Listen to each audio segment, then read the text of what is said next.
Hello, welcome to the Enchanted Kingdom of Hermione. We're up here in the turret of pleasure. The lights are flickering. That's not great. I don't want to interrupt my computer analysis of the Titanic sinking. That would crash everything. But sadly, we are dependent on the Dominion of Canada for our power here in the Enchanted Kingdom. And, well, their grid just isn't really... Ooh, dear, dear, dear. Oh, that's not good. Who knew? Um, Today I wanted to talk about, everybody about thrift stores, but a new angle here. Now everybody knows how much I love the thrift stores. The thrift stores are the perfect place for me to find music.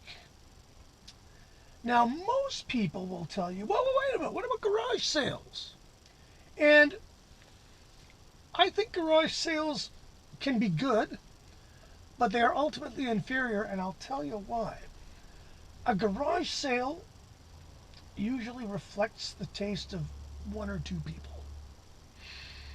Now, if you hit a garage sale of somebody with exquisite taste, you hit it out of the park.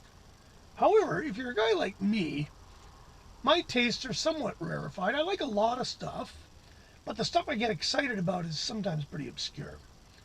So I used to go to garage sales, and after about 500 Eagles and Supertramp CDs, I kind of just realized this is a lot like work, and I'm not getting anything out of it. So I tend to not go to too many. However, the Empress Hermione, she doesn't just buy CDs, she buys everything. So garage sales are great for her. And because she is a loving sovereign, she looks out for my interests whenever she hits a garage sale. And because she knows me well, she she's picked out some great stuff, and it's amazing, the stuff. And so she just came back from the garage sale and just sort of said, oh, by the way, I found some CDs and a movie. And the movie isn't here, but I will briefly describe the movie. It is a Hungarian movie called Satan Tango.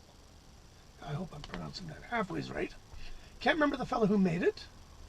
It is a 3 DVD movie, 7.5 hours long. Needless to say, it's in PAL, so we can't watch it. It's over at the Lap of Luxury being converted as we speak. But it's apparently very highly, and this was 50 cents, folks. So, garage sales price usually is fabulous. And she also came up with these. I was going to just show you, because this is kind of like a garage sale. Now, this is not me at the garage sale. I might have found more. Who knows?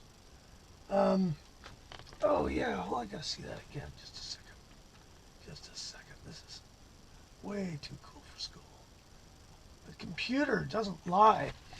Anyway, so she found we were 5 CDs. And these are great because this is not like your usual garage sale. CD number 1, Louisiana Scrapbook. Now, this is the kind of thing, I look at it, and if I was at the garage sale, I go, okay, what is it? Turn it over. Ryko, Rounder. Okay, plus.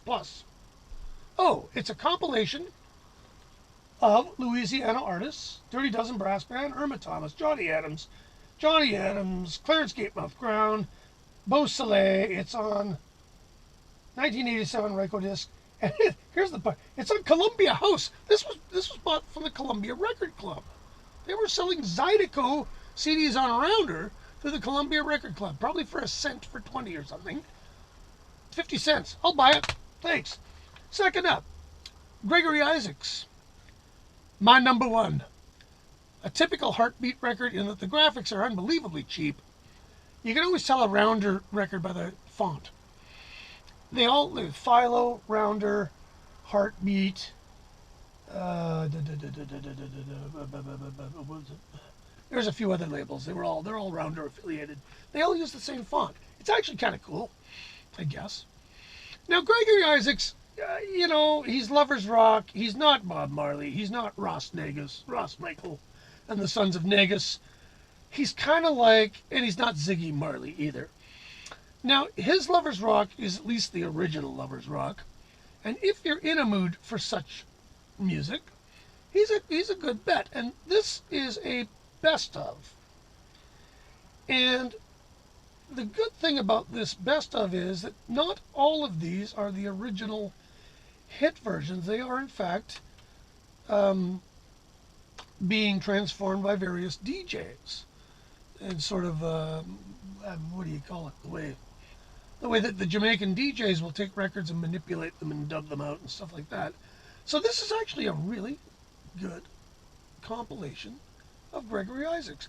And probably, I think I got one or two others. Found them the same way, almost identical circumstances. And you know, I'm never going to pay 20 bucks for this guy. But I'll pay 50 cents. And when it's sunny out and I'm drinking a margarita, that's a pretty good soundtrack. Third, we have Johnny Lang, Lie to Me. Oh boy, here we go. Now, I probably wouldn't have bought this. But the Empress her vibrations suggested that it was good. And you know what? It's not terrible. What it is it's just one more. You know, we need another Stevie Ray Vaughan. This guy was a youngster from, where was it? North Dakota? I'm not sure if he's indigenous or not. He is a guitar slinger in the mode of Stevie Ray. When he made this record, he was 15. There was a huge bidding war for him with all the big labels. And A&M won. And they put this out. Now, this record is like, if No Name made music and CDs, this would be white progressive blues product, guitar driven, you know, and it's pure product. The guy sings songs. He's 15 years old. He's singing songs like he's 40.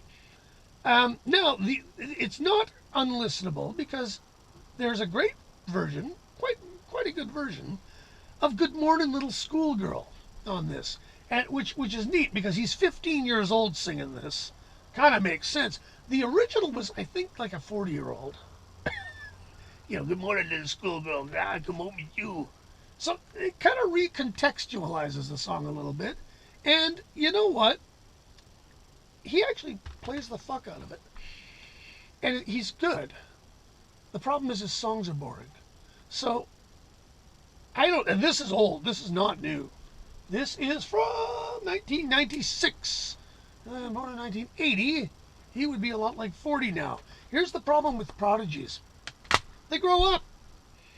So if you're 15 years old, listen to this guy. He plays like B.B. King. Great. If you're 40 and you still sound like B.B. King, the guy's just another B.B. King. So the novelty of the prodigy, I don't know. Drives me crazy when people rail on about kids because they sound exactly like some other person. And there's a real tendency towards that nowadays. I think it's wrong. And this guy's living proof. I don't know where he is now. He's probably he's probably been playing bars everywhere. But, you know, he had his chance there to be something more than what the industry wanted him to be. There. Next we have Oh Sister. Now, again, Rounder. Okay, I'll buy for 50 cents, I'll buy anything on Rounder. I don't give a shit what it is. Or Philo, or Heartbeat, or anything that Rounder, you know, maybe even Ryko. Maybe, I don't know. Ryko has some crap. But this is great. Now, I love this for a couple of things. It's unbelievably cynical. Oh, sister, gee, I wonder what they're trying to cash in on. But this is Rounder. Rounder has absolutely tubloads of great bluegrass. So let's put together a compilation of bluegrass that is entirely woman-oriented. Well, they could have done that in an hour. It's really good. The Empress quite liked it, but she agreed with me that it was rather monodynamic. That is to say, it never really changes. And expertly played, of course. The dobro players are to die for. But, you know, we didn't get all the way through it. It was just too much of it, too much. And then finally, and this one made me wonder, what person owned all 5 of these CDs? Very strange. But then, of course, there's, and for 50 cents, folks, okay, I'll give this to a kid. Uncle Zip, what can you tell me about John Coltrane? Here, take this home. There you go. The Impulse Years. Now, I read a review of this on AllMusic that made me laugh. Because, well, it's not really that good because, in order to get, the full John Coltrane experience, you must listen to the albums in sequential order. Oh, fuck off! No, this is fabulous. Were you kidding me? It's got everything. Greensleeves, Naima, Impressions, Spiritual. Yeah, no, 50 cents. Come on. I bought it just because I thought, well, I didn't buy it. The Empress bought it. And the Empress knew full well, yeah, we will find a very good use for this. So that's a good garage sale. Not bad. And once in a while, maybe, 2 or 3 times a year, we'll find one that really yields gold. But I'll tell you, I don't go to many of them. First of all, they're early in the morning. We don't believe in early in the morning here in the Enchanted Kingdom. We believe in sleeping late. However, the Empress has to do her duty, and she gets up and does it. So she goes to them all now. I don't go to many of them. I go to the thrift stores, and we're going to go on another thrift store run maybe next week. So we'll get back at you with what we have. We haven't been up the peninsula for a while. My normal run is Souk through the western communities, bypass the entire inner city, and go through Brentwood Bay, and then through Sydney, BC, and back again. And I'll normally come back with 30 to 50 CDs. So, we'll have to try that, and hopefully there's a big buildup of stuff, because most of the stuff I want, it sits there forever. There was one copy of something I already had, and I just left it there, and it was there for a year. It was something really good. What the heck was it again? Anyway, yeah. What the hell? Now we've somehow gotten onto the Britannic twice. Oh, look at that. There it goes. Baby. Yeah.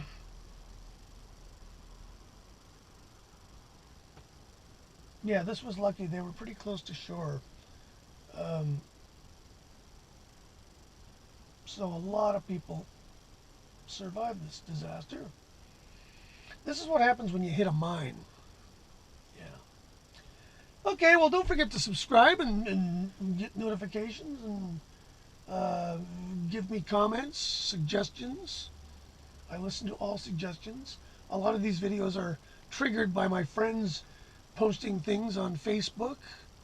So if you want to poke the dog, say something outrageous, and I might respond to it.